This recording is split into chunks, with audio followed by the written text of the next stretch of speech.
बंदी छोड़ सतगुरु रामपाल जी परमेश्वर जी की जय हो। परम पिता परमात्मा सारी सृष्टि के रचनहार, कुल मालिक, असंख्य ब्रह्मांडों के स्वामी, जगत गुरु, तीनों लोकों में प्रवेश करके सबका भरण पोषण करने वाले राजाधिराज, आत्माधार, नाथों के नाथ, देवों के देव, महादेव, सर्वेश्वर, महेश्वर, मृत्युंजय, अजरो अमर, आदि अनादि, सनातनी प्रभु, जगत पिता जगदीश्वर, श्री श्री 1008 की उपाधि के वास्तविक अधिकारी, अकाल मूर्त शब्द स्वरूपी राम वासुदेव, सर्वगतम ब्रह्म, परम पूज्य, प्रथम पूज्य, परम संत, परम पुरुष, परम धनी, परम दयालु, सत्य कबीर, हक्का कबीर, अल्लाहु अकबर, बाखबर, अल्लाह ताला, जगत के तारणहार, जगत के मुक्तिदाता, जगत के जगन्नाथ, हारे के सहारे, हिंदुओं के राम, मुसलमानों के अल्लाह, सिखों के वाहिगुरु, ईसाइयों के मसीह, दया के सागर दयानिधि, करुणा के सागर करुणानिधि, स्वयंभू परिभू, संकट मोचन, कष्ट हरण, मंगल करण, दुख भंजन, अविगत कबीर, निर्विकार निर्विषम परमात्मा, अलय अलेख सतगुरु, आदि अनादि सतगुरु, असली मर्यादा पुरुषोत्तम, असली राम, असली कृष्ण, असली घनश्याम, असली मुरारी, राजाओं के राजा, महाराजाओं के महाराजा, शहंशाहों के शहंशाह, सम्राटों के सम्राट, भगवानों के भगवान, अल्लाहों के अल्लाह, प्रभुओं के प्रभु, मसीहाओं के मसीह, सच्चे वाहिगुरु, बाबाओं के बाबा, पीरों के पीर, सेठों के सेठ, जगत सेठ, सावड़सा सेठ, सर्वगुण संपन्न, अनंत कोटि कलाओं के स्वामी, अनंत कोटि ब्रह्मांडों के नायक, योगियों में महायोगी, ध्यानियों में महाध्यानी, सिद्धों में परम सिद्ध, ज्ञानियों में तत्व ज्ञानी, ब्रह्म ज्ञानी, महाज्ञानी, परम ज्ञानी, सर्वश्रेष्ठ ज्ञानी, विज्ञानी, युवा कबीर, समृद्ध कबीर, असमवात, अमित ओजा, सच्चे रहनुमा, करीम अल्लाह, शुभान अल्लाह, दुनिया के अंतिम पैगंबर, 8 सितंबर 1951 से गांव धनाना, जिला सोनीपत, हरियाणा, भारतवर्ष की पावन भूमि पे प्रकट रियल कल की भगवान श्री नारायण साकार हरि, श्री बाबा साहेब नूर अनंत परमात्मा, संत श्रोमणी सतगुरु रामपाल जी परमेश्वर जी के चरण कमल में साध संगति से जुड़े हुए देश विदेश से आप और हम सभी सत्सेवक भाई बहनों का अनंत कोटि दंडवत प्रणाम। सत्साई भाई और बहनों, दया परमपिता परमेश्वर जी की, सारी सृष्टि के मालिक सतगुरु रामपाल जी की, जिनके विशेष आशीर्वाद से, शुभ आशीर्वाद से, उन्हीं के कर कमल से लिखित पवित्र पुस्तक जीने की राह के ऊपर वीडियो बनाने की श्रृंखला जारी है। इसी श्रृंखला में आज हमारा 18वें नंबर का वीडियो है। भाई और बहनों, प्रत्येक वीडियो में गुरुदेव भगवान के आशीर्वाद से हमें अध्यात्म के विषय में बहुत ही गहरी गहरी बातें पता चल रही हैं, जो बातें हमारे विश्वास को दृढ़ करती हैं, और जो भाई बहन केवल सत्संग ही सुन रहे हैं उन्हें भी बहुत सारी बातों का पता चल रहा है। तो आज के वीडियो में हम आगे बढ़ते हैं। आज का 18वें नंबर का वीडियो, पवित्र पुस्तक जीने की राह, पेज नंबर 136। आज गुरुदेव भगवान हमें पंडित की परिभाषा से परिचित करवा रहे हैं। पंडित, यह शब्द सुनते ही आम आदमी को लगता है कि किसी ब्राह्मण जाति के व्यक्ति की ओर इशारा है, किसी ब्राह्मण जाति की ओर इशारा है, पंडित जाति की ओर इशारा है। लेकिन भाई और बहनों, अध्यात्म में पंडित उसे कहते हैं जो पिंड के विषय में जानता है। पंडित सोई जो पिंड की जाने। पिंड यानी ये शरीर, एक ब्रह्मांड का पूरा लघु चित्र हमारे इस शरीर के अंदर है।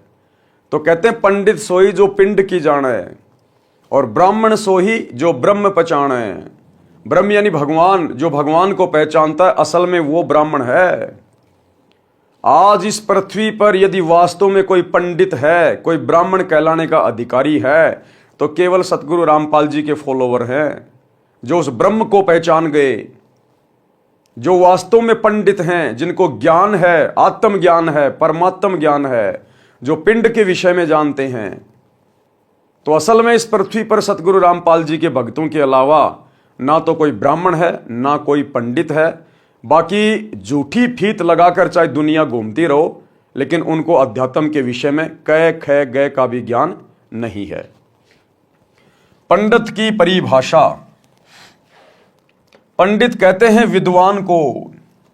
जैसे हम लोग सुनते हैं कि रावण को पंडित कहते हैं, पंडित, कि रावण पंडित था। भाई सतयुग में तो कोई जाति थी नहीं। अगर पंडित कोई जाति है तो रावण को फिर पंडित क्यों कहते हैं कि रावण पंडित था? सतयुग में तो पंडित नाम की कोई जाति थी ही नहीं, जाति धर्म उस समय थे ही नहीं, तो रावण को पंडित क्यों कहा जाता है? पंडित यानी विद्वान, जिसे शास्त्रों का ज्ञान हो, भक्ति का ज्ञान हो, उसको कहते हैं पंडित, विद्वान।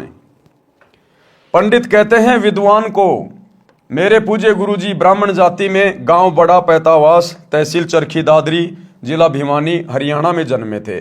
गुरुदेव भगवान कह रहे हैं कि मेरे मुंह बोले गुरुदेव, यानी गुरुदेव भगवान का कोई गुरुदेव नहीं है, ये जगत गुरु हैं।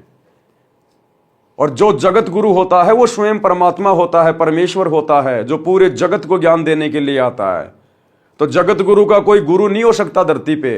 जगत गुरु कबीर परमात्मा को कहते हैं। जाति हमारी जगत गुरु, परमेश्वर है पंथ, दास गरीब लिखित पढ़े, मेरा नाम निरंजन कंत।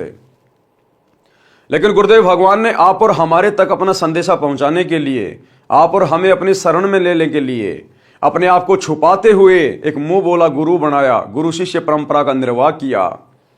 तो आदरणीय राम देवानंद जी को 17 फरवरी 1988 के दिन इस कबीर परमेश्वर सतगुरु रामपाल जी ने लोक दिखावे में अपना मुंह बोला गुरु धारण किया। इसलिए गुरुदेव कह रहे हैं कि मेरे जो गुरुदेव थे वो ब्राह्मण जाति में थे, आपको कभी पंडित नहीं कहते थे।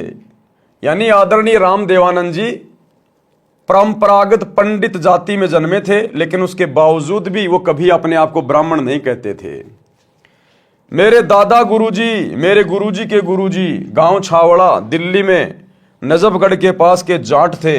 वे छोटी आयु में ही संत गंगेश्वरानंद जी के सत्संग से प्रभावित होकर उनके साथ हरिद्वार चले गए थे। संत गंगेश्वरानंद जी ने उनको काशी विद्यापीठ में पढ़ने के लिए छोड़ा। वे तीक्ष्ण बुद्धि के धनी थे। 4 विषयों में आचार्य की डिग्री प्राप्त की, जिस कारण से जाट होते हुए भी पंडित चिदानंद जी के नाम से पुकारे जाते थे।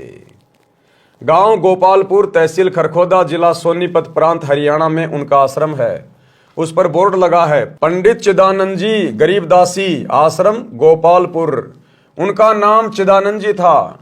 कोई ब्राह्मण भाई दुख ना माने, इसलिए पंडित की परिभाषा बताना अनिवार्य था, सो बताई है। क्योंकि आगे का सत्संग पंडित पे चलेगा, विद्वान पे चलेगा। तो कोई परंपरागत पंडित या ब्राह्मण जाति वाला दुख ना माने बातें सुन के कि भाई सतगुरु रामपाल जी तो हम पंडितों को क्रिटिसाइज कर रहे हैं। नहीं, पंडित का मतलब होता है विद्वान, जो गुरु पद पे है, जो लोगों का मार्गदर्शन करता है, उसको कहते हैं ब्राह्मण, पंडित। सुदामा जी पंडित थे। सुदामा जी ब्राह्मण कुल में जन्मे थे। निर्धनता चरम पर थी। कई बार बच्चे भी भूखे सो जाते थे। सुदामा जी की धर्मपत्नी को पता था कि द्वारिका के राजा श्री कृष्ण जी के साथ सुदामा जी की अच्छी मित्रता रही है।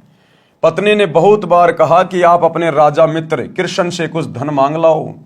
सुदामा जी कहते थे कि पंडित का काम मांगना नहीं होता, परमात्मा के विधान को समझकर उसके अनुकूल जीवन यापन करना होता है। गरीबदास जी ने भी कहा है। क्या कहा सुदामा जी ने? हम भक्तों को शिक्षा लेने की आवश्यकता है।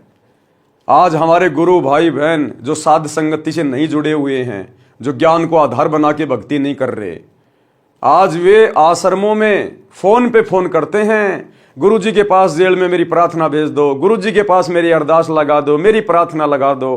कोई क्या मांग रहा है, कोई क्या मांग रहा है। सुदामा जी कह रहे हैं कि ब्राह्मण का काम, पंडित का काम, भगत का काम मांगना नहीं होता। जैसी भक्ति गुरु ने बताई है, हमने उस भक्ति को मर्यादा में रह के, गुरु की आज्ञा में रह के करने की आवश्यकता है। क्या गुरु को पता नहीं कि मेरे भगत को क्या चाहिए, कब चाहिए, किस चीज की आवश्यकता है? सतगुरु अंतर्यामी होते हैं। सतगुरु को बताने की जरूरत नहीं है, सतगुरु से अरदास करने की जरूरत नहीं है। चीटी पायल बाजे पैर, साहिब सुनता है सब लहर। वे अंतर्यामी होते हैं।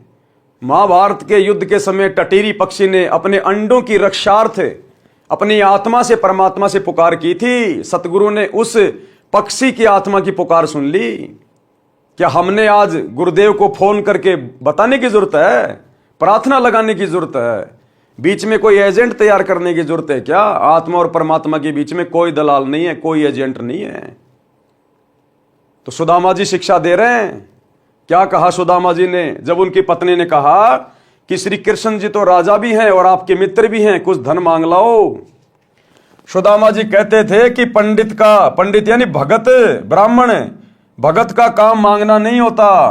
परमात्मा के विधान को समझकर उसके अनुकूल जीवन यापन करना होता है। गरीबदास जी ने भी कहा है कि गरीब नट प्रेरणा कांजर सासी मांगत हैं भटियारे, जिनकी भक्ति में लो लागी वो मोती देत उधारे। गरीब जो मांगे सो बढ़वा कहिए, दर दर फिरे अज्ञानी, और जोगी जोग संपूर्ण जाका मांग न पीवे पानी। ये विशेष तौर पर उन लोगों के लिए कहा है जिनको सत भक्ति प्राप्त नहीं है, जिनको सच्चा गुरु प्राप्त नहीं है, और जो भगवा वाणा पहन के अपने आप को ब्राह्मण पंडित या गुरु दर्शाकर और गांव गांव में जाकर अलख जगाते हैं, रोटियां मांगते हैं, आटा मांगते हैं। ये उन लोगों के लिए कहा है कि तुम सत भक्ति करो, फिर तुमने मांगने की जरूरत नहीं है, घर घर जाकर किसी के आगे हाथ फैलाने की जरूरत नहीं है। कहते हैं तो नट कांजर और सासी ये लोग मांगा करते हैं, और जो भगत होते हैं वो तो दूसरों को दिया करते हैं, मांगा नहीं करते। तो गुरुदेव कह रहे ए जगत के लोगों, मांगो मत, परमात्मा से भक्ति की भीख मांगो। अगर एक बार परमात्मा ने तुम्हें भक्ति की भीख दे दी तो उसके बाद तुम्हारे पास किसी चीज की कमी नहीं रहेगी। फिर वो परमात्मा अपने भगत को जगत के आगे हाथ नहीं फैलाने देता।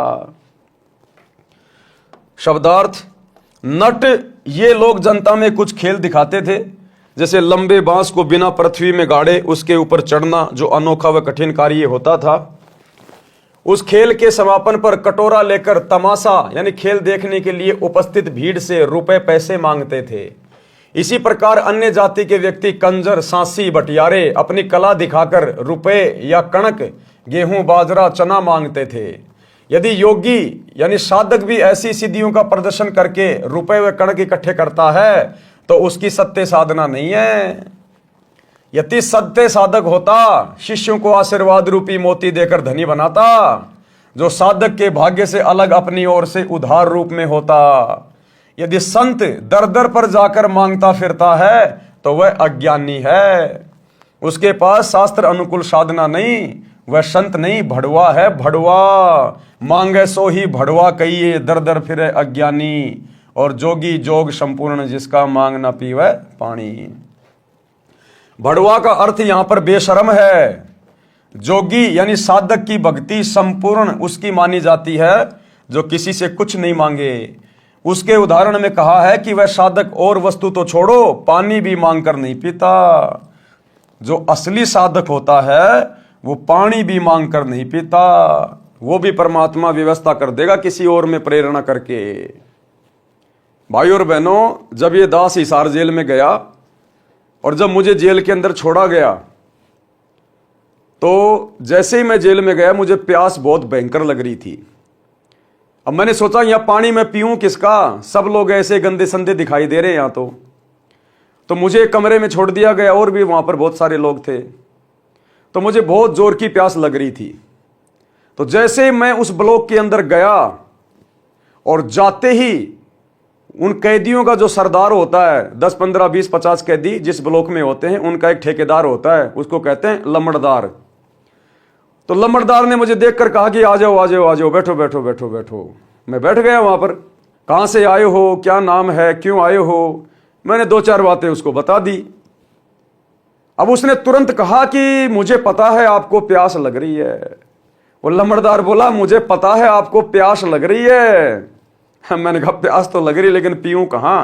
बोले मेरे पास में साफ बोतल है, बिल्कुल मैंने सुबह भरी है, मैं मेरी अलग से बोतल रखता हूं, किसी को नहीं पिलाता, मेरी साफ बोतल है।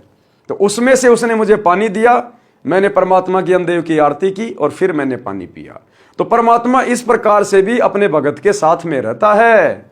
तो कहते मांगे सो ही बढ़वा कहिए, दर दर फिरे अज्ञानी, और जोगी जोग संपूर्ण जिसका मांग ना पीवे पानी। परंतु पत्नी के बार बार आग्रह करने पर विपर सुदामा जी अपने मित्र श्री कृष्ण जी के पास चले गए। श्री कृष्ण जी ने उनका विशेष सत्कार किया। मुट्ठी भर चावल साथ लेकर गए थे जो श्री कृष्ण जी ने चाव के साथ खाए। चरण तक धोए और कुशल मंगल पूछा तो पंडित सुदामा जी ने कहा कि हे भगवान, मुझे किसी वस्तु की आवश्यकता नहीं है। खुद श्री कृष्ण रूप में कबीर परमात्मा ही सारी लीला कर रहे थे, सारा खेल खेल रहे थे। ये बातें हमने कबीर सागर में और मुक्ति बोध में अच्छे से पढ़ ली है, कृष्ण सुदामा की कथा में। तो देखो श्री कृष्ण जी के रूप में स्वयं कबीर भगवान ने, सावलसा सेठ ने पंडित सुदामा जी से पूछा कि कहो क्या हालचाल है, किसी चीज की कमी तो नहीं है। अब सुदामा जी कह रहे कि भगवान आपके दया से मौज है, आपके दास को कोई कमी नहीं है, बिल्कुल ठाठ बाट है। भाई और बहनों, ये होते हैं भगत के लक्षण। सुदामा जी मांग भी नहीं रहे थे, सामने से श्री कृष्ण रूप में परमात्मा ने कहा, उसके बावजूद भी सुदामा ने हाथ नहीं फैलाए। ये नहीं कहा कि मुझे दिक्कत है, प्रॉब्लम है, मेरे बच्चे भूखे रहते हैं, हाल बेहाल हो रहा है। बोला नहीं नहीं भगवान, आपके रहते सहते बोले आपके दास को क्या चिंता। उधर शेख फरीद की हमने कथा पढ़ी, उसने अपनी आंख निकाल के दे दी उस बुढ़िया को कि जल्दी से मुझे आग दे दे, नहीं तो मेरे गुरुजी नाराज हो जाएंगे। आंख निकाल दी, आंख पे कपड़ा बांध के गुरुजी के पास आया और गुरुजी ने कहा, शेख फरीद क्या हो गया। बोला गुरुजी क्या हो सकता आपके दास को, आपके रहते सहते गुरुदेव आपके दास को क्या हो सकता है, मौज है मौज है। और आज हम कलयुग की पिछली पीढ़ी के भगत हैं, सच्चा सतगुरु प्राप्त करके, सच्ची भक्ति प्राप्त करके, तत्व ज्ञान लेकर और आश्रम के नंबरों पर लाइन लगा रखी है भीख मांगने के लिए, लाइन। अरे भक्ति से कौन से दिन प्राप्त करोगे। अरे गुरु के विधान अनुसार भक्ति करके कौन से दिन प्राप्त करोगे, कब प्रसन्न करोगे गुरुदेव को। या खाली मांगते रहोगे, ये आदत छोड़ोगे नहीं। असंख्य जन्म नट प्रेरणा कांजर सासी बन के मांगे, आज तुम भगत बन के भी मांग रहे हो। अरे ये वो सतगुरु है जिससे मांगने की जरूरत नहीं है, इसने तो सब कुछ दे दिया। गुरु समान दाता नहीं, याचक शिष्य समान है, 3 लोक की संपदा सो गुरु दीनी दान। अरे 21 ब्रह्मांड का सबसे उत्तम नाम दे दिया तुम्हें, सबसे बड़ी संपत्ति, और फिर भी तुम मांगे जा रहे हो, मांगे जा रहे हो, भिखारी बन रहे हो। जो भक्ति गुरुदेव ने दे दी उसको मर्यादा में रह के करो, अपने गुरु को परमात्मा मान के विश्वास करके भक्ति करो, तुम्हें मांगने की जरूरत नहीं पड़ेगी, कांजर सासी भटियारा बनने की जरूरत नहीं पड़ेगी तुम्हें। अपने गुरु से केवल भक्ति मांगी जाती है। लेकिन तुमने तो लाइन लगा दी, गुरुजी से मेरी प्रार्थना कर दो, मेरा पोता हो जाए, मेरा बेटा नौकरी लग जाए, मेरा मकान बन जाए। गुरुदेव कहते हैं तुम्हें मांगना भी नहीं आता, चौथा युग आ गया। कहते भक्ति दान मोहि दीजिए देवन के देवा हो, जन्म पाया भूलू नहीं करहूं पद सेवा हो। भगत ने केवल भक्ति मांगनी चाहिए अपने गुरु से, सांसारिक और भौतिक सुख नहीं मांगने चाहिए, केवल भक्ति। भक्ति में सर्वस्व आ जाता है अगर मर्यादा में रह के करोगे तो श्री कृष्ण रूप में कबीर परमात्मा सतगुरु रामपाल जी ने खुद कहा कि भाई क्या चाहिए, बाकी सब ठीक है। तो सुदामा जी कह रहे बिल्कुल चंगा। तो पंडित सुदामा जी ने कहा कि ये भगवान मुझे किसी वस्तु की आवश्यकता नहीं है, आपकी कृपया से ठीक निर्वाह हो रहा है, जबकि घर पर पूरा परिवार भूखा मर रहा था। 1 सप्ताह श्री कृष्ण जी के पास रुककर सुदामा जी घर को चल पड़े। एक बार भी नहीं कहा कि कुछ धन दे दो, वे जानते थे कि कबीर बिन मांगे मोती मिले, मांगे मिले न भीख, और मांगन से मरना भला, यह सतगुरु की सीख। शब्दार्थ कबीर परमात्मा ने भी बताया है कि जो पूर्ण परमात्मा की सत्य साधना करता है, तो आज हम पूर्ण परमात्मा की सत्य साधना कर रहे हैं नहीं कर रहे। हमारे गुरुजी पूर्ण परमात्मा है या नहीं है, 2000% पूर्ण परमात्मा। कबीर परमात्मा ने बताया कि जो पूर्ण परमात्मा की सत्य साधना करता है उसे मांगना नहीं चाहिए, ना ही तो जगत से मांगना चाहिए, ना रिश्तेदारों से मांगना चाहिए, ना आड़ोसी पाड़ोसी से मांगना चाहिए। अरे भगत तो लोगों को उधार देता है, सतगुरु के भगत होकर हम दुनिया के भिखारी बन रहे हैं। जरा सी दिक्कत आई नहीं, रिश्तेदारों के आगे हाथ फैला देते हैं, समाज के आगे हाथ फैला देते हैं। परमात्मा कहते हैं तुम्हारी भक्ति चल नहीं रही, तुम मर्यादा में नहीं हो, अन्यथा भगत तो दुनिया को उधार देते हैं, भगत दुनिया का भिखारी नहीं बनता, और वो भी सतगुरु का भगत है। अरे सेठों के सेठ सावड़ सा सेठ का बेटा क्या कभी किसी से भीख मांगेगा? क्या किसी साहूकार का बेटा किसी के आगे हाथ फैलाता है? और यदि हाथ फैला रहा है तो वो जगत में हंसी का पात्र बनता है, वो हंसी का पात्र बनता है। तो हमारे गुरुदेव तो सेठों के सेठ जगत सेठ है, इनसे ऊपर तो कोई है ही नहीं। और इनके बेटा बेटी होके यदि हम जगत से, समाज से, रिश्तेदारों से, यार दोस्तों से भीख मांगते हैं, भाई देना जरा 5000 रुपये उधार, देना जरा 10,000 रुपये उधार, तो हमसे बड़ा भिखारी है कोई दुनिया में? कबीर परमात्मा ने भी बताया है कि जो पूर्ण परमात्मा की सत साधना करता है उसे मांगना नहीं चाहिए। मांगने से परमात्मा रुष्ट हो जाता है, उसको भिक्षा भी नहीं मिलती। वह साधक यानी भगत परमात्मा पर विश्वास रखकर नहीं मांगेगा तो परमात्मा उसकी इच्छा पूरी करेगा। लेकिन संगत को विश्वास ही तो नहीं है कि हमारे गुरुजी परमात्मा होंगे, हमारे गुरुजी कबीर जी होंगे। इन्होंने तो कागज के टुकड़े को, दाढ़ी मूछ वाली कबीर की नकली फोटो को भगवान मान रखा है, उसको परमात्मा मान रखा है। यानी मोती जैसी बहुमूल्य वस्तु भी दे देगा। पूर्ण सतगुरु यही शिक्षा देता है कि मांगने से तो व्यक्ति जीवित ही मर जाता है, मांगने से तो मरना भला है। भावार्थ आत्महत्या से नहीं है, यहां अपनी इच्छाओं का दमन करके मृतक बनकर रहने से है। श्री कृष्ण जी राजा थे, अपने मित्र की स्थिति को समझकर विश्वकर्मा जी को आदेश देकर एक सप्ताह में सुदामा जी का महल बनवा दिया तथा बहुत सारा धन भी दे दिया। अगर श्री सुदामा जी जरा सी भी गलती कर देते और जब श्री कृष्ण रूप में कबीर भगवान ने कहा कि भाई क्या चाहिए, अगर उस समय सुदामा जी जरा सा भी भावुक हो जाते, लोभ लालच में आ जाते और कह देते कि भगवान हालत खराब है, एक झोपड़ी सी बनवा दो, हो सकता है भाई और बहनों एक गाड़ी अनाज की भी दे देता परमात्मा, हो सकता है उसकी झोपड़ी भी बनवा देता। लेकिन आज सुदामा का नाम श्री कृष्ण जी के साथ में नहीं जुड़ता, आज ये कथा पूरे समाज में नहीं फैलती। लेकिन सुदामा ने उदाहरण पेश कर दिया कि मांगन से मरना भला, यह सतगुरु की सीख है। उसने मांगा नहीं, क्योंकि भगत का काम मांगना नहीं होता। जो साधना गुरु ने बताई है उस साधना को सफल करो, मर्यादा में रह के भक्ति करो, गुरु को प्रसन्न करो, भक्ति भाव में चल के, जगत भाव में चल के नाराज मत करो। अगर उस समय सुदामा मांग लेता, गलती कर देता, तो आज सुदामा का भक्ति इतिहास में नाम नहीं होता। और नहीं मांगा तो परमात्मा ने बिना मांगे दे दिया, उसका महल बनवा दिया जो सुदामा कभी सौपन में भी नहीं सोच सकता था। और धन धान्य से पूरा घर भर दिया, पूरी जिंदगी का समाधान कर दिया उसका। अपने मित्र की स्थिति को समझकर विश्वकर्मा जी को आदेश देकर एक सप्ताह में सुदामा जी का महल बनवा दिया तथा बहुत सारा धन भी दे दिया। पंडित सुदामा जी अपने धर्म कर्म पर डटे रहे, जिस कारण से उनको लाभ हुआ। इसे पंडित कहते हैं, जो मांगे सो बढ़वा कहलाता है। पंडित की यही परिभाषा है।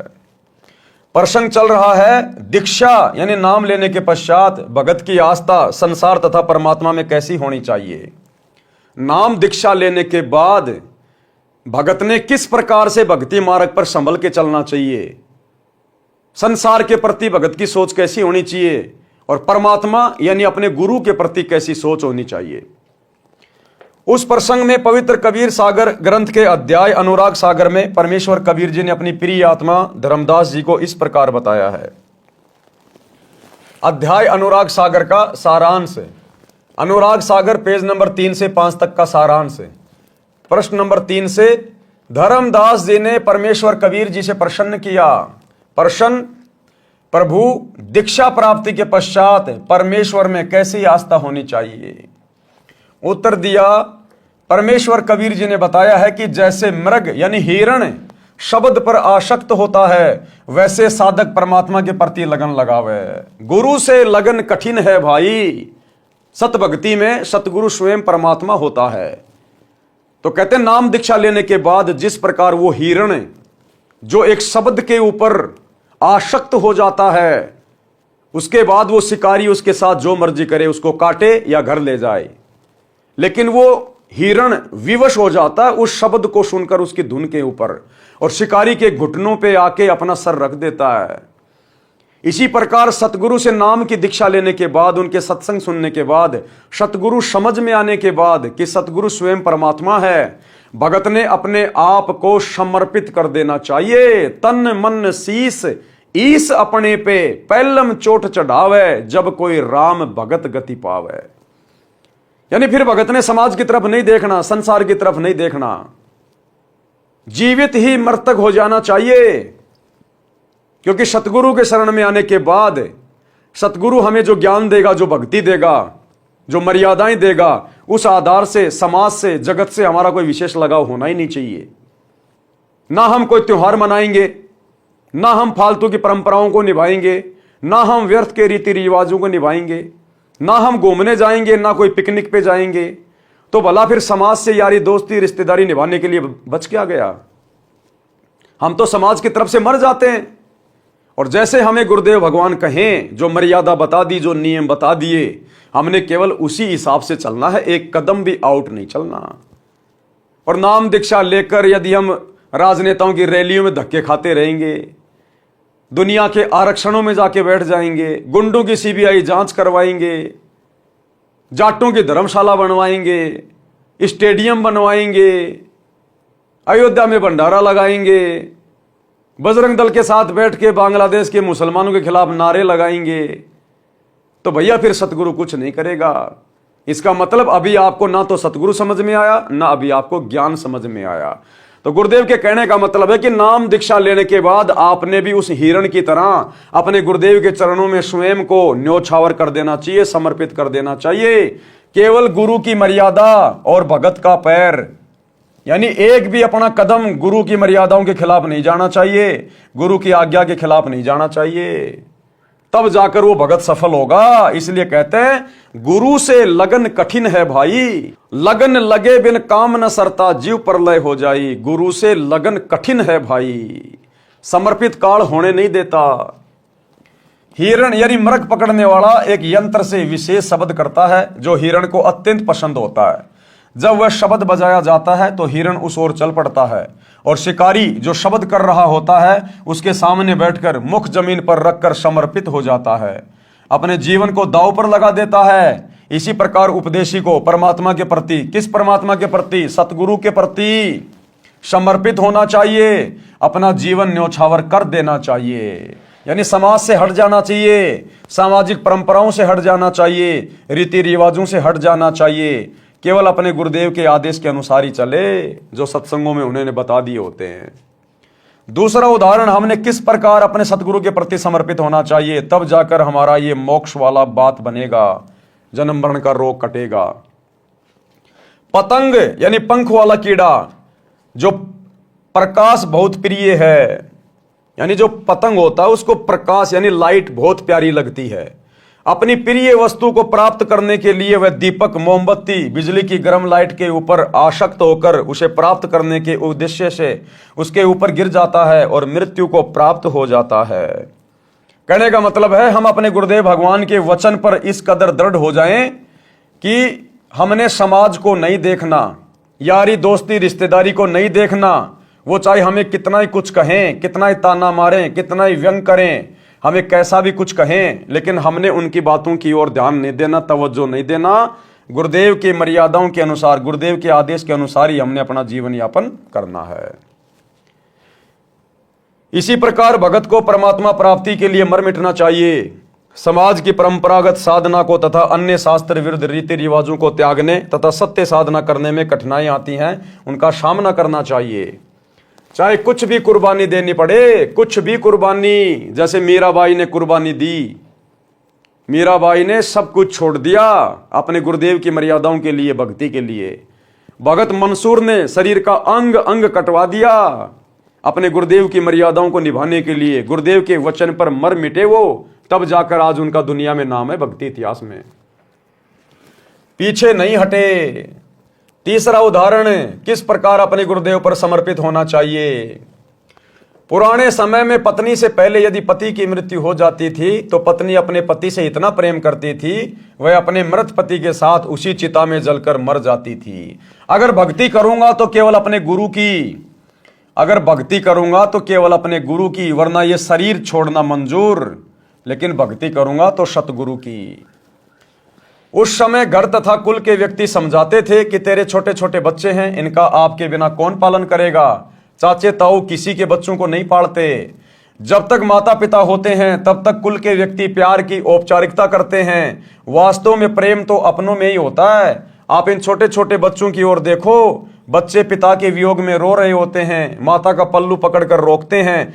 उस स्त्री को उसके सोने के आभूषण भी दिखाए जाते हैं, देख इनका क्या होगा, कितने सुंदर तथा बहुमूल्य आभूषण हैं। आप अपने बच्चों में रहो, परंतु वह स्त्री प्रेम वश होकर उसी चिता में जिंदा जलकर मर जाती है। इसी प्रकार सतगुरु की शरण में आने के बाद ये काल या फिर काल प्रेरणा से अन्य समाज के लोग जो उपदेशी नहीं हैं, वो हमें कितना ही परेशान करें, कितना ही तंग करें, कितना ही लोभ लालच दें, भगत के अंदर लोभ लालच का अंश भी प्रवेश नहीं करना चाहिए। क्योंकि परमात्मा कहते हैं कामी क्रोधी लालची इनसे भक्ति ना होए, भक्ति करे कोई सूरमा जात वर्ण कुल खोए। यानी काल हमें हर प्रकार से तोड़ने का भी प्रयास करेगा। पहले हमारे को ये गरीबी में रख के प्रयास करता है कि ये भक्ति छोड़ दे दुखी होके, फिर एक समय बाद ये हमारे को इतना धन देगा, इतना धन देगा कि हो सकता है ये धन में पागल होकर लोभ लालच में आकर भक्ति में जो है आस्था हटा ले, भक्ति में ढीला पड़ जाए। तो हमें हर प्रकार से यहां पर तोड़ने का प्रयास किया जाएगा और उस समय वो हमारी परीक्षा होती है। तो भगत ने ये चीजें नहीं देखनी है। जिस प्रकार वो स्त्री जो अपने पति के प्रेम में पागल होती है, वो अपने छोटे छोटे बच्चों को जो रो रहे होते हैं उनको भी नहीं देखती। सोने चांदी के उसके आभूषण उसके सामने लाए जाते हैं, इनको कौन पहनेगा, ये लाखों रुपए के आभूषण हैं। वो कुछ नहीं देखती, उसका प्रेम केवल अपने पति में, उसके ऊपर धुन सवार होती है। इसी प्रकार हमारा प्रेम अपने सतगुरुदेव भगवान में, हमारी आसक्ता अपने गुरुदेव भगवान में, हमारा समर्पण हमारे गुरुदेव भगवान में। हमने जगत भाव में नहीं चलना, अब हमने काल के जाल में नहीं फंसना। सतगुरु ने इतना ज्ञान दे दिया, इतना ज्ञान दे दिया, 4 युगों में यह ज्ञान परमेश्वर ने किसी को नहीं दिया। साहिब ने भेद दिया सब खोला अपनी सतलोक राजधानी का। आप अपने बच्चों में रहो, परंतु वह स्त्री प्रेमवश होकर उसी चिता में जिंदा जलकर मर जाती थी, पीछे कदम नहीं हटाती थी। पहले तो इस प्रकार सती होती थी, कोई 1-2 ही होती थी। बाद में ये रीति रिवाज कुल की मर्यादा का रूप ले गई थी। पति की मृत्यु के पश्चात स्त्री को जबरन उसी चिता में जलाया जाने लगा था, जिससे सती प्रथा का जन्म हुआ। बाद में यह संघर्ष के पश्चात समाप्त हो गई। इस कथा का सारांश है कि जैसे एक पत्नी अपने पति के वैराग्य में जिंदा जलकर मर जाती है, मुख से राम राम कहकर चिता में जल जाती है। जगत में जीवन दिन 4 का कोई सदा ना रहे, ये विचार पति संचाली कोई कुछ कहे। इसी प्रकार जगत में जीवन दिन 4 का कोई कुछ भी कहे, समाज की परंपराओं को छोड़कर, रीति रिवाजों को छोड़कर हम तो अपने गुरुदेव भगवान के साथ चलेंगे। जो आज्ञा गुरुदेव की है, जो नियम गुरुदेव के हैं, हम नहीं तोड़ेंगे, ना समाज के लिए, ना परिवार के लिए, ना यारी दोस्ती रिश्तेदारी के लिए। हम प्रत्येक वचन निभाएंगे अपने आत्मा के कल्याण के लिए। शब्दार्थ, बहुत पुराने समय में स्त्री अपने मृत पति के साथ जलकर मर जाती थी। उस समय उसकी आस्था अपने पति के अतिरिक्त किसी अन्य धन संपत्ति, बालकों या आभूषण में नहीं रहती थी। वह विचार करती थी कि संसार में आज नहीं तो कुछ दिन बाद मृत्यु होगी। संसार के व्यक्ति कुछ भी कहें, वह किसी की परवाह नहीं करती थी। इस तरह का विचार करके वह स्त्री अपने पति के साथ जलकर मरती थी। यह कुरीति थी, परंतु उस समय बहुत महत्व माना जाता था। अब शिक्षित समाज ने इस कुरीति व जुल्म का अंत कर दिया है। भक्ति में दृढ़ता उत्पन्न करने के लिए ये उदाहरण सटीक है कि भगत को भी, अब क्या कह रहे हैं गुरुदेव ये उदाहरण देकर, कि भगत को भी ऐसी आस्था परमात्मा प्राप्ति के लिए लगानी चाहिए। संसार के व्यक्तियों की सांसारिक बातों पर ध्यान न देकर अपने उद्देश्य की सफलता के लिए दृढ़ता से भक्ति करें, मर्यादा का पालन करें। नीचे की वाणियों में यही समझाया है कि भगत सत्य पुरुष की साधना के लिए ऐसे ही लगन लगाए, संसार के नाते संपत्ति को भूल जाए और केवल परमात्मा में ध्यान लगाए। लेकिन भाई यहां तो सांसारिक नातों को निभाया जा रहा है, दृढ़ किया जा रहा है। गुरुदेव के दोनों लड़के हरियाणा के जाट समाज की गोहाना जाट धर्मशाला बनवा रहे हैं, 1 करोड़ रुपए लगा रहे हैं भगत समाज का, जाटों से यारी निभा रहे हैं अपने समाज से। धनाना गांव में लोगों से यारियां निभा रहे हैं, करोड़ों रुपए का बैडमिंटन का स्टेडियम बना रहे हैं अपने समाज के लिए, जाट समाज के लिए, अपने स्वार्थ के लिए, ताकि हमारे आश्रम के बनने में, आश्रम के चलने में धनाना गांव वाले कोई दिक्कत पैदा ना करें। गांव वालों का मुंह बंद किया जा रहा है, वो जो कहते हैं वही काम करवाया जा रहा है, चाहे मर्यादा टूटे चाहे ना टूटे। 2 कोडी के राजनेताओं की रैलियों में संगत को बसों में भर भर के भेजा जा रहा है ताकि बीजेपी सरकार हमसे प्रसन्न रहे और हरियाणा में हमारे आश्रम चलते रहे। तो यहां तो बिल्कुल उल्टा काम हो रहा है भाई और बहनों, बिल्कुल उल्टा। हम कौन से दिन समझेंगे, फिर कब समझेंगे? अब इस सतगुरु के अलावा कोई दूसरा सतगुरु धरती पे नहीं आने वाला। इस ज्ञान के अलावा अब कोई और ज्ञान कोई नहीं देने वाला। और अब भी यदि हमारी बुद्धि सेंटर में नहीं है तो हम फिर सतलोक जाने के योग्य नहीं हैं। हे धर्मदास, इसी प्रकार भगत का विचार होना चाहिए। ऐसे ही जो सत्य पुरुष लोलावे, कुल परिवार सब विसरावे। इसी प्रकार जिसकी लगन अपने गुरुजी में लग गई, सत्य पुरुष में लग गई, जिसको अपना गुरु समझ में आ गया, ये भक्ति समझ में आ गई, जिसको आत्म कल्याण की चिंता सताने लग गई, क्या कहते हैं? कुल परिवार सब बिसरावे। बिसराने का मतलब ये नहीं कि छोड़ छाड़ के चला जाए परिवार को, नहीं, अपनी भक्ति करे, परिवार में रहे, लेकिन अपनी भक्ति और मर्यादाओं को प्रथम रख के चले। अगर परिवार की कोई मर्यादा, कोई परंपरा, कोई रीति रिवाज अगर भक्ति में बाधक है तो वो हम स्वीकार नहीं करेंगे, वो हम बिल्कुल भी नहीं मानेंगे। बाकी जो परमात्मा ने रोल दे दिया, एक बेटे का, एक बाप का, एक बहन का, एक पति का, वो हम सारे निभाएंगे, प्यार प्रेम से रहेंगे, कमाएंगे, दमाएंगे। लेकिन जहां बात आएगी हमारी मर्यादाओं में, समाज की कोई परंपरा, कोई रीति रिवाज अगर अड़चन पैदा करेगी तो उस समय हम समाज की बात नहीं मानेंगे, हम परिवार को देख के नहीं चलेंगे, लोक लाज में नहीं आएंगे। प्रथम गुरु की भक्ति और मर्यादा, बाकी फिर अन्य काम। तो कहते हैं ऐसे ही जो सतगुरु लोलावे, कुल परिवार सब बिसरावे। नारी सुत का मोह न आने, जगत और जीवन सौपन कर जाने। नारी यानी स्त्री, पत्नी, सुत यानी बेटा, बेटी, इनका कोई मोह नहीं होना चाहिए। जगत और जीवन सौपन कर जाने कि भैया 4 दिन की जिंदगी है, अगर बेटा बेटी की मोह ममता में पड़ा रहूंगा तो मेरा तो जीवन नरक बन जाएगा, अगले जन्म में गधा बन के घूमूंगा। बेटा बेटी को पढ़ाओ लिखाओ, बढ़िया खिलाओ, कपड़े लाके दो, इससे ज्यादा नहीं, इससे ज्यादा मोह ममता में नहीं पड़ना। मेरे बेटे को मैं बैरिस्टर बना दूं, इंजीनियर बना दूं, डॉक्टर बना दूं, मैं इसका जीवन सफल कर लूंगा। पहले अपना तो जीवन सफल कर ले, बेटा बेटी के तो बाद में देखना, पहले अपना तो कर ले। तो परमात्मा कहते हैं फालतू के चक्कर में मत पड़ना, और बेटा बेटी को भी समय पे भक्ति में लगा दे। एक बार जब वो डॉक्टर बन गया फिर वो तेरी नहीं मानने वाला, तो अपने बच्चों को भी बचपन से भक्ति लाइन पे लगाओ। जग में जीवन थोड़ा भाई, अंत समय कोई नहीं सहाई। बहुत प्यारी नारी जग माही, मात पिता जाके समनाही। स्त्री, कहते हैं स्त्री अपने माता पिता से भी प्यारी लगने लगती है, लेकिन अंत समय में जब तेरा समय आएगा वो स्त्री भी तेरे साथ नहीं जाएगी जो तुझे बहुत प्यारी लगती है। तेहि कारण नरसीस जो देही, अंत समय सो नहीं संग देही। जिस औरत के कारण इंसान लड़ाई झगड़ा करके अपना सिर तक दे देता है, कोई उसकी औरत को टेढ़ी आंख से देख ले, कुछ कह दे, उसके लिए लड़ने मरने को तैयार हो जाएगा, तूने मेरी औरत को यह कैसे कह दिया। कहते हैं अंत समय में वो तेरी औरत भी तेरे साथ नहीं जाएगी जिसके कारण तू शीश देने को तैयार है। चाहे कोई जड़े पति के संगा, फिर दोनों बने कीट पतंगा। अगर कोई अपने उस पति के प्यार में, प्रेम में, वियोग में, वैराग्य में अगर उसके साथ में जल के मर भी जाती है तो भी वो साथ नहीं रहेंगे भाई। वो पत्नी अपने कर्म आधार से क्या पता कौन सी योनि में जाएगी, वो पति कौन सी योनि में जाएगा, आगे वो भी नहीं मिलेंगे, दोनों बने कीट पतंगा। इसलिए यदि मरना है तो अपने गुरु के प्रेम में मर। यहां मरने का मतलब है समर्पित हो जा, समाज को मत देख। फिर पशु पक्षी जन्म पावे, बिन सतगुरु दुख कौन मिटावे। वो पति पत्नी फिर अगले जन्म में ना जाने कोई पशु बनेगा, कोई पक्षी बनेगी, कोई किस योनि में जाएंगे। कहते हैं ये संकट, ये दुख सतगुरु की भक्ति के बिना नहीं कटेगा। ऐसी नारी बहुतेरी भाई, पति मरे तब रुदन मचाई। ऐसी औरतें बहुत हैं, जब पति मरेगा तो बहुत रोएगी, दुख मनाएगी, और काम पूर्ति की हानि विचारे, दिन तेरे ऐसे पुकारे। वो रोती क्यों है? अपने स्वार्थ को रोती है, अपने विषय वासनाओं की पूर्ति के लिए रोती है, और जैसे उसके 12-13 दिन पूरे हो जाते हैं दूसरा खत्म कर लेती है।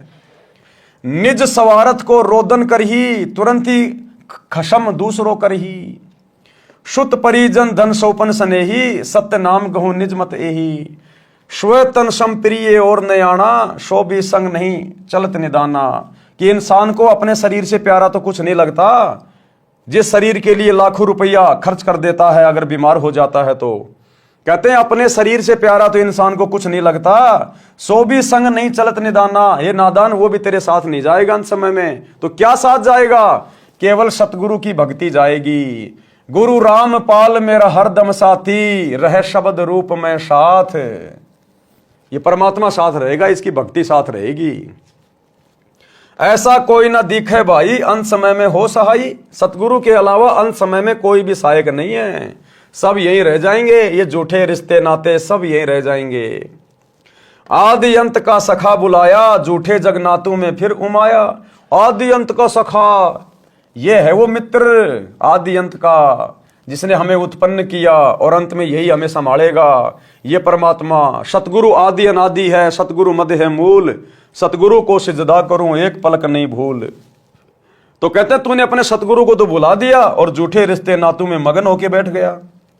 आदि अंत का सखा बुलाया, झूठे जगनातों में फिर उमाया। अंत समय जब दूत गल दबावे, ता समय कहो कौन छुड़ावे। जब यम के दूत आएंगे अंत समय में, भक्तिहीन प्राणी का गला दबाएंगे, उस समय कहते तुझे कौन बचाएगा उनसे। सतगुरु है एक छुड़ावन हारा, निश्चय कर मानू कहा हमारा। काल को जीत हंस ले जाही, सतगुरु काल पर विजय प्राप्त करवा के अपने हंस को सतलोक ले जाता है। काल को जीत हंस ले जाही, अविचल देश जहां पुरुष रहाई। जहां जाय सुख होय अपारा, बहुर न आवे इस संसारा। ऐसा दृढ़ मता कराही, जैसे सूरा लेत लड़ाई। यानी भगत ने भक्ति मार्ग पर इतना दृढ़ होना पड़ेगा, भक्ति करे कोई सूरमा, जात वर्ण कुल खोए। ऐसा दृढ़ मता कराही, जैसे सूरा लेत लड़ाई। जैसे सूरवीर योद्धा लड़ाई के मैदान में जिस प्रकार से टक्कर लेता है, पीठ नहीं दिखाता, चाहे शरीर का अंग अंग कट जाए, तो भक्ति मार्ग पर आने के बाद भगत को भी सूरवीर बनना पड़ेगा। किसी के साथ लड़ना नहीं, झगड़ना नहीं, लेकिन अपनी मर्यादाओं के लिए, अपनी भक्ति के लिए उसने इस प्रकार सूरवीर की तरह संघर्ष करना पड़ेगा। समाज की लोकलाज में नहीं आना, लड़ना नहीं, झगड़ना नहीं, लेकिन अपनी मर्यादाओं के लिए फिर किसी के आगे झुकना नहीं। टूक टूक हो मरे रण के माही, पूठा कदम कबू हटावे नहीं। वो योद्धा टूक टूक होकर अंग अंग उसका कट जाएगा युद्ध के मैदान में, लेकिन वापस कदम नहीं हटाता। तो जो सच्चा भगत होता है वो इसी प्रकार पीछे कदम नहीं हटाएगा। मंसूर की तरह, मंसूर को बांध दिया गया रस्सियों से, तलवार लेके सामने खड़े हैं कि बंद कर दे अनल हक बोलना, अनल हक अनल हक। एक हाथ काट दिया, बंद कर दे, नहीं दूसरा काटेंगे, अनल हक दूसरा काट दिया। एक पैर काट दिया, बंद कर दे, अनल हक दूसरा पैर काट दिया, गर्दन काट दी। कहते हैं इस प्रकार अपने गुरु जी के प्रति लो लगानी है, इतना समर्पित होना है सतगुरु की भक्ति के प्रति। और यहां छोटी छोटी बातों पे छोटा छोटा पीला पर्चा निकाल दिया जाता है। गुरु जी का आदेश है, नरेंद्र मोदी की रैली है गोहाना के सोनीपत में, बसों में भर के जाना है। 4 बजे तो भगत नहा धो के तैयार हो जाते हैं कि कब आएंगे, कब आएगा मेरा पति, मैं अपने ससुराल जाऊंगा नरेंद्र मोदी की रैली में। जाटों के आरक्षण में चलना है भगत जी। अरे भगत जी चलेंगे, कोई काम ही नहीं है, फ्री हूं मैं, चलो चलो चलो टाइम पास कर लेंगे। क्या खाक सूरवीर की भूमिका निभाओगे? आम जगत वालों से भी गए गुजरे हो गए, आम जगत वालों से भी गए गुजरे। ये सतगुरु सहन कैसे कर रहा, हमें तो ये नहीं पता। सतगुरु सब कुछ आंखों देखकर भी सहन कैसे कर रहा है, वरना अब तक तो संगत को मर मरा के गधा कुत्ता बन जाना चाहिए था, जो कर्म संगत कर रही है अपने गुरुदेव की गैर हाजिरी में बरवाला कांड के बाद है। लेकिन भाई ये दीन दयाल है, राम किसी को मारे नहीं, मारे तो हत्यारा राम, अपने आप ही मर जाओगे कर कर खोटे काम। जैसे सती पति संग जरही, ऐसा दृढ़ निश्चय जो करही। यानी जब तक जीवित हैं भक्ति करेंगे तो सतगुरु की करेंगे, इतना दृढ़ निश्चय होना चाहिए भगत को। साहेब मिले जग कीर्ति होई, विश्वास कर देखो कोई। हम है राह बतावन हारा, माने वचन भव उतरे पारा। छल कपट हम नहीं कराही, निस्वार्थ परमात्म करे भाई।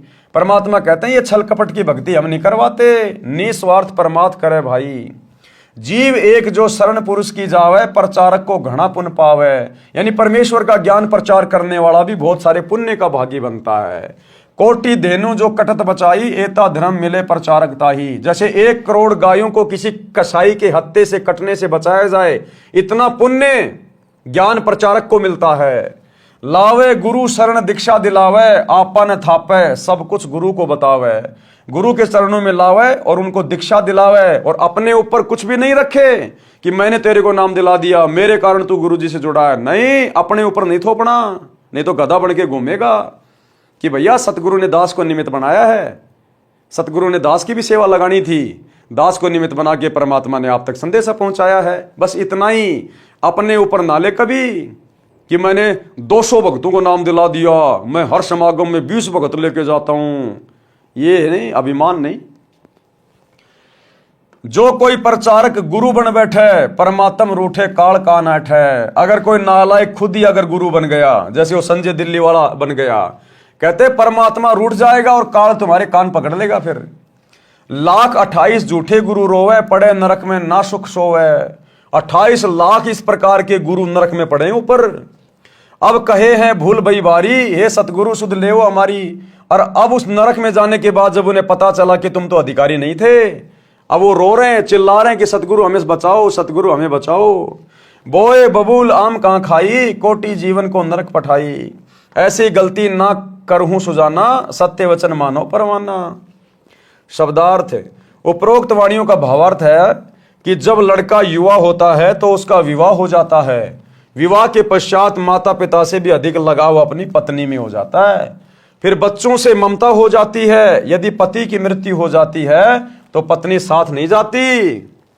कुछ समय पश्चात यानी 13वीं क्रिया के पश्चात छोटे बड़े पति के भाई के साथ सगाई विवाह कर लेती है। पति को पूर्ण रूप से भूल जाती है। यदि कोई अपने पति के साथ जल मरती है तो अगले जन्म में पक्षी या पशु योनि में दोनों भटक रहे होते हैं। गुरुदेव के कहने का मतलब है, सांसारिक लोगों के ऊपर आस्था करोगे तो तुम्हें ना तो यहां कुछ मिलेगा, ना मरने के बाद कुछ मिलेगा। और यदि अपने सतगुरु के प्रति समर्पित रहोगे, मर्यादाओं में रह के भक्ति करोगे, गुरु को प्रसन्न करोगे, तो ये लोक भी सुखी और परलोक भी सुखी। जिस पत्नी के लिए पुरुष अपनी गर्दन तक कटा लेता है, यदि कोई किसी की पत्नी को बुरी नजर से देखता है, मना करने पर भी नहीं मानता है, तो पति अपनी पत्नी के लिए लड़ मरता है। फिर वही पत्नी पति की मृत्यु के उपरांत अन्य पुरुष से मिल जाती है।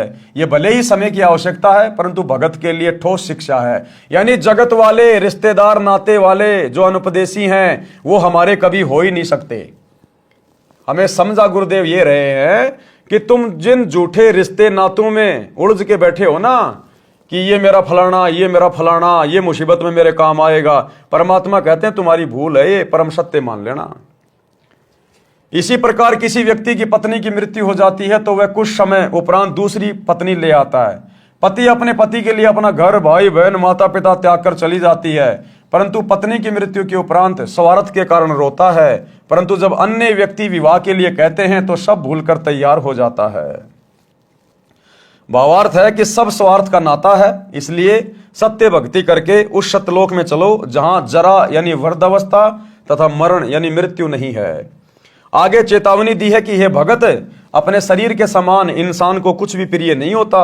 अपने शरीर की रक्षार्थ लाखों रुपए इलाज यानी ट्रीटमेंट में खर्च कर देता है, ये विचार करके कि यदि जीवन बचा तो मेहनत मजदूरी करके रुपए तो फिर बना लूंगा। यदि रुपए नहीं होते हैं तो संपत्ति को भी यही विचार करके बेच देता है और अपना शरीर बचाता है। परमेश्वर कबीर जी ने समझाया है कि हे धर्मदास, स्व तन सम प्रिय और नयाना, जो भी संग ने चलत निदाना।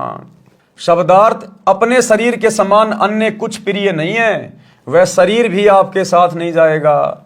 फिर अन्य कौन सी वस्तु को तू अपना मानकर फूले और भगवान भूले फिर रहे हो।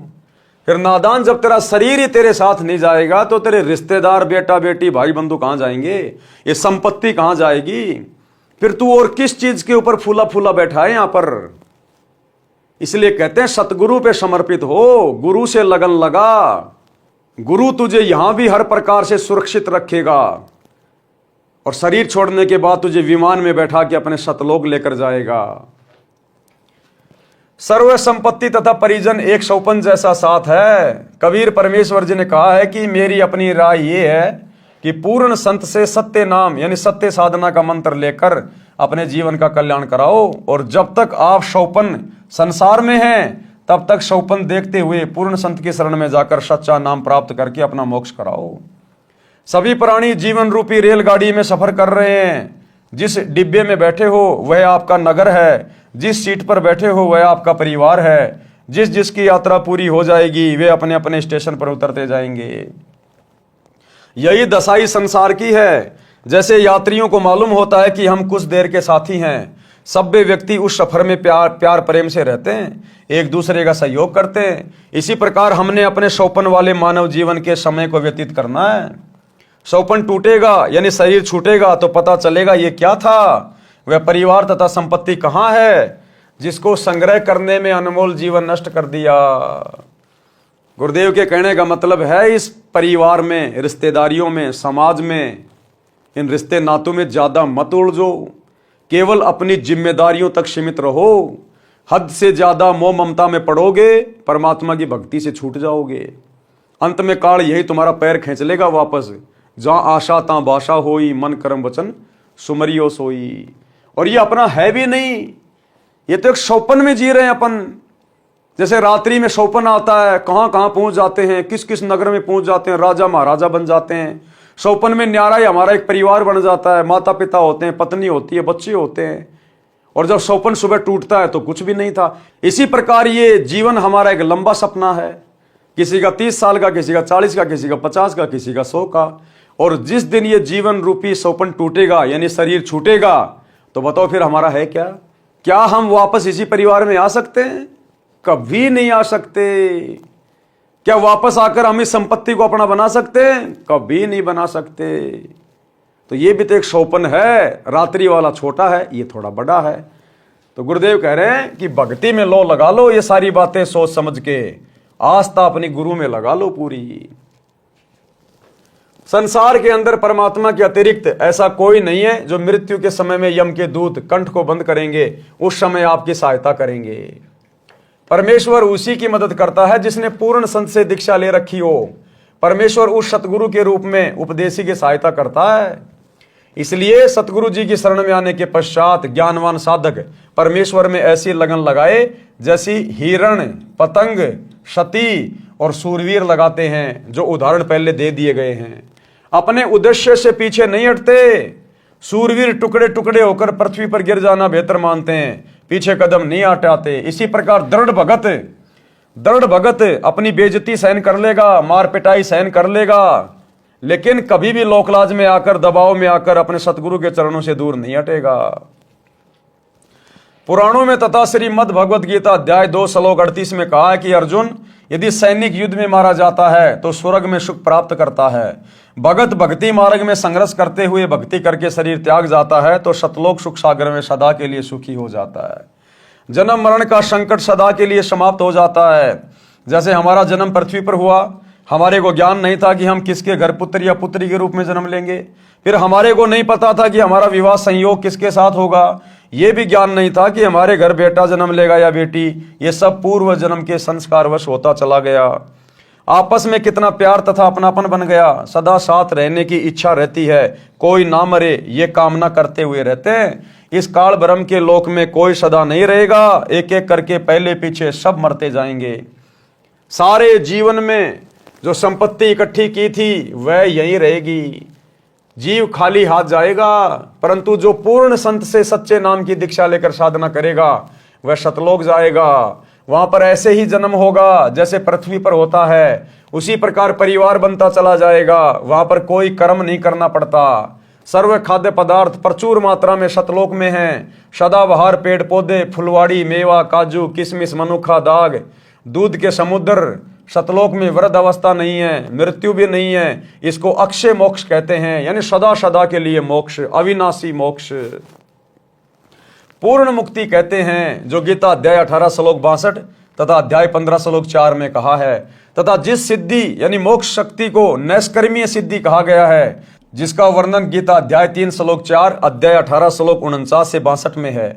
इस काल ब्रह्म यानी ज्योति निरंजन के 21 ब्रह्मांडों के क्षेत्र में सभी प्राणी कर्म करके ही आहार प्राप्ति करते हैं। सतलोक में ऐसा नहीं है, वहां बिना कर्म किए सर्व सुख पदार्थ होते हैं। जैसे बाग में फलों से लदपद पेड़ तथा बेल होते हैं, फल तोड़ो और खाओ। सर्व प्रकार का अनाज भी ऐसे ही उगा रहता है, सदाबहार है, जो इच्छा है बनाओ और खाओ। वहां पर खाना बनाना नहीं पड़ता, भोजनालय में रखो, जो खाना चाहते हो अपने आप तैयार हो जाता है। ये सब परमेश्वर की शक्ति से होता है। उस समय सतलोक यानी शाश्वत स्थान को प्राप्त करने के लिए आप जी को सती तथा सूरमा की तरह कुर्बान होना पड़ेगा। अपने गुरुदेव पर सती तथा सूरमा की तरह पूर्णतया समर्पित होना पड़ेगा। भावार्थ है कि अपने उद्देश्य यानी पूर्ण मोक्ष प्राप्ति के लक्ष्य को प्राप्त करने के लिए संसार के सभी लोभ लालच त्यागने पड़े तो विचारने की आवश्यकता नहीं है, यानी सोच विचार नहीं करना भगत ने। अगर कभी ऐसी नौबत आ जाए तो, जैसे बेटा नाम ले लेता है, पूरा परिवार उसके विरोध में आ जाता है, बाप कहेगा भैया मेरे अनुसार चलेगा तो ही जमीन में हिस्सा दूंगा, तो ही मकान में हिस्सा दूंगा, नहीं तो कहीं भी जा खा कमा कर ले तेरे बाबा की भक्ति। उस समय भगत ने विचार नहीं करना चाहिए मन में जरा भी, तुरंत उठा के थैला चल देना चाहिए कि राम राम जी बहुत बढ़िया, जय हो बंदी छोड़ की। इतनी दृढ़ता होनी चाहिए, इतनी दृढ़ता। अगर आपको संपत्ति भी चाहिए, परमात्मा आपको लैंड लॉर्ड बना देगा, आपको सैकड़ों एकड़ जमीन का मालिक बना देगा यह परमात्मा, यदि आपने उस समय जरा भी सोच विचार नहीं किया तो, कि पापा जी संभालो अपनी संपत्ति, अपने बाकी बेटों को दो, चाहे बेटियों को दो, चाहे तुम उड़ाओ, अरे ये भगत तो ये चला, जय हो बंदी छोड़ की, रखो तो तुम्हारी मर्जी, तुम्हारे खेतों में काम करूंगा, 2 टाइम की रोटी खाऊंगा, अपनी भक्ति करूंगा, बाकी ये भक्ति छोड़ने वाला नहीं हूं मैं। तुम्हें छोड़ सकता हूं, इस परिवार को छोड़ सकता हूं, तेरी संपत्ति को भी छोड़ दूंगा, थूकूंगा भी नहीं, लेकिन भक्ति छोड़ने की दोबारा मत बोलना। शरीर छूट सकता है लेकिन ये भक्ति नहीं छूटेगी। अब इतना दृढ़ जब भगत हो जाता है, अंतर्यामी देख लेता है, तो कहते हैं नुक्ते ऊपर रीजेगा रे कोटि कर्म जल जा तुम्हारे। ये नुक्ते होते हैं, परमात्मा जानबूझ के ऐसी परिस्थितियां पैदा करता है भगत को देखने के लिए। संसार के सभी लोभ लालच त्यागने पड़े तो विचार करने की आवश्यकता नहीं है, तुरंत छोड़ो और अपने सुमरण ध्यान में मगन रहो। यदि सतगुरु की शरण ग्रहण नहीं की तो जिस समय अंत समय आएगा तब भक्तिहीन प्राणी के कंठ को यमदूत बंद करते हैं। उन यमदूतों से परिवार का कोई व्यक्ति नहीं छुड़वा सकता, केवल सतगुरु जी उस आपत्ति के समय सहायता करते हैं। इसलिए परमेश्वर कबीर जी ने कहा है कि अंत समय यमदूत गड़ा दबावे, उस समय को हो कौन छुड़ावे। सतगुरु एक छुड़ावन हारा, निश्चय कर मानू कहा हमारा। शब्दार्थ ऊपर कर दिया गया है। यदि कोई भगत ज्ञान समझकर दीक्षित होकर अन्य भोले भूले जीवों को ज्ञान चर्चा करके सत्य ज्ञान प्रचार द्वारा सतगुरु शरण में लाकर दीक्षा दिलाता है तो उसको एक जीव को सत्य भक्ति मार्ग बताकर गुरु से दीक्षा दिलाने का इतना पुण्य होता है जितना 1 करोड़ गायों को काटने से, कसाई से बचाने का मिलता है। एक मानव का जीवन इतना बहुमूल्य तथा इतने पुण्यों से प्राप्त होता है। यदि कोई मूर्ख प्रचारक मान बढ़ाई के वश होकर स्वयं दीक्षा देता है, स्वयं गुरु बन बैठता है, तो वह महापराधी होता है। उससे परमेश्वर रुष्ट हो जाता है तथा काल उसको कान पकड़कर घसीट कर ले जाता है, जैसे खटीक यानी कसाई बकरे बकरी को ले जाता है। कबीर सागर के अध्याय अंबु सागर पृष्ठ 48 पर प्रमाण है कि तब देखा दूतन कह जाई, 84 तहां कुंड बनाई। कुंड कुंड बैठे यमदूता, देत जीवन कह कष्ट बहुता। तहां जाए हम खड़े रहावा, देखत जीव विनय बहु लावा। झूठे कड़ीहार यानी नकली सतगुरु की दशा जो नरक में पड़े हुए थे। पड़े मार जीव करे बहु शोरा, बांध बांध कुंडन में बोरा। 1,28,000 पड़े वो झूठे गुरु, बहुत कष्ट तहां करत पुकारा। हम भूले सवारत संगी, अब हमरे नाही अर्दंगी। हम तो जरत हैं अग्नि मंजारा, अंग अंग सब जरत हमारा। कौन पुरुष अब राखे भाई, करत गुहार चक्षु डल जाई। ज्ञानी यानी कबीर जी वचन, ये वाणी नकली कबीर पंथियों ने अपने हिसाब से बनाई हुई है। हमें इस वाणी से कोई लेना देना नहीं है। असली वाणी नीचे है जो गुरुदेव ने बताई है। ये वाणी बनावटी है, वास्तविक वाणी नीचे है। दुर्दशा देख दया दिल आवा, अरे दूत तुम जीवन भरमावा। उन आत्माओं की ऐसी दशा देखकर सतगुरु को भी दया आ गई और उन झूठे नकली गुरुओं से जो उसी कुंड में आग में जल रहे थे, गुरुदेव ने क्या कहा, दुर्दशा देख दया दिल आवा, अरे दूत तुम जीवन भरमावा। जीव तो अचेत अज्ञाना, वाको काल जाल तुम बंधाना। कि ये जीव तो बेचारे अज्ञानी थे, इनको क्या पता जैसा गुरु कहता है वैसा ही करता है, लेकिन तुमने क्यों जानबूझ के काल के जाल में बांधा। 84 दूतन कह बांधा, शब्द डोर 14 यम सांदा। तब हम सब हन कह मारा, तुम हो जालिम बटपारा। हमारे भक्तन को तुम भरमावा, पल पल सुरती जीवन डिगावा। गही चोटी दूत घसियाए, यम और दूत विनय तब लाए। दूत जो नकली गुरु बने थे, चूक हमारी क्षमा कर दीजिए, मम माने तस आज्ञा कीजिए। हम तो धनी यानी काल कहो जस कीन्या, सो वचन मान हम लीन्या। अब नहीं जीव तुम्हारा भरमावे, हमने कभू गुरु कहावे। ये जितने भी धर्म गुरु हैं वर्तमान में धरती पर, एकमात्र सतगुरु रामपाल जी को छोड़कर, आचार्य शंकराचार्य मंडलेश्वर, हिंदू मुस्लिम सिख ईसाई धर्म के ये पोप पादरी हैं और जितने भी मुल्ला काजी पंडित ब्राह्मण, ये सब काल के द्वारा भेजे गए दूत हैं जो परमेश्वर की आत्माओं को अज्ञान से ठोक रहे हैं, शास्त्र विरुद्ध साधना पर लगाकर सबके जीवन को नरक बना रहे हैं। तो बाद में इन सब को वहां पर नरक के कुंड में डाला जाता है, इन आचार्य शंकराचार्यों को। और उस समय फिर ये हाथ जोड़ते हैं कि भगवान ऐसी गलती दोबारा नहीं करेंगे, ऐसी गलती दोबारा नहीं करेंगे। और अब ये अपने आप में भगवान बन के बैठे हैं। ज्ञानी वचन यानी कबीर जी वचन, सुन ज्ञानी बहुते हसाई, दूतन दुष्ट बंद न छोड़ो जाई। पल एक जीवन सुख दीन्या, तब संसार गमन हम कीन्या।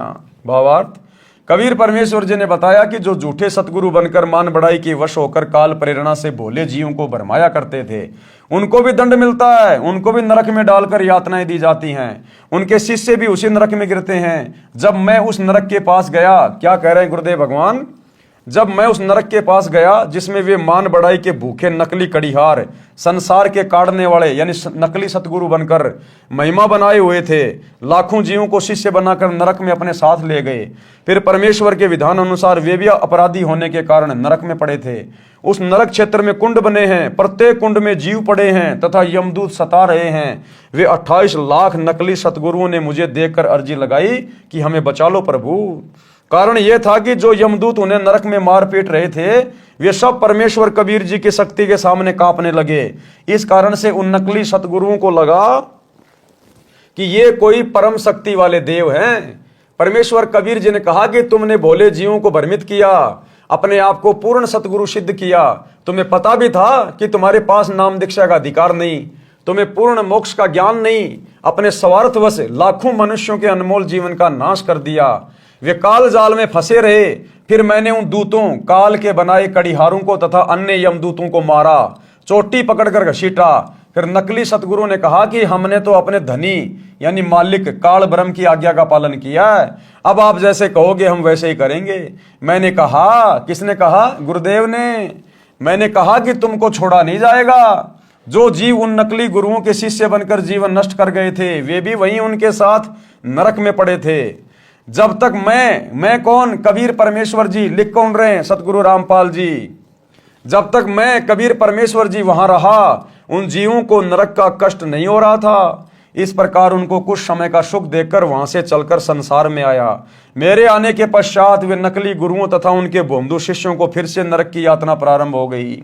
इसलिए पूर्वोक्त वाणी में कहा है कि यदि कोई प्रचारक स्वयं गुरु बन बैठा तो परमेश्वर रुष्ट हो जाएगा और काल कान ऐठेगा अर्थात कष्ट देगा। इसलिए हे सज्जन पुरुष, कभी ऐसी गलती न करना, मेरे वचन को प्रमाणित मानना। तो भाई और बहनों, ये इतनी अच्छी अच्छी बातें भक्ति मार्ग पर गुरुदेव भगवान हमें बता रहे हैं ताकि हम निकट भविष्य में कभी भी कोई गलती ना कर बैठे। हम भगत हैं, आजीवन भगत बनकर ही भक्ति करते रहेंगे। हमारा मकसद मोक्ष प्राप्ति है, ना कि दुनिया को मोक्ष का ठेका दिलवाना। परमात्मा कहते हैं आत्म प्राण उद्धार ही, ऐसा धर्म नहीं कोई और। सबसे पहले तो अपनी आत्मा का कल्याण करवाओ, फिर दूसरे भाई बहनों को समझाओ और स्वयं गुरु मत बनो, स्वयं दीक्षा मत दो, अपने सतगुरु के पास लेकर जाओ। और कभी भी इस बात का फिर अहंकार मत करना कि मैंने तुझे नाम दिलाया, मैं नहीं मिलता तो तेरे को सतगुरु नहीं मिलता, मैंने 500 लोगों को नाम दीक्षा दिला दी। इस मान बढ़ाई में कभी मत आ जाना, अन्यथा काल कान ऐठ लेगा। करे करावे साइया, मन में लहर उठा, दादू सिर धर जीव के आप बगल हो जा। तो करने कराने वाला सब कुछ सतगुरु है। आप और हम केवल 2 कोटि के जीव हैं। हम केवल यंत्र हैं, रिमोट सतगुरु के हाथ में है। इसलिए अपने आप को यंत्र मानकर ही भक्ति मार्ग पर चलते रहना चाहिए।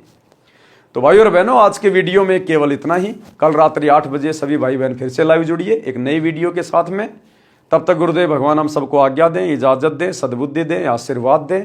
बंदी छोड़ सतगुरु रामपाल जी भगवान की जय हो।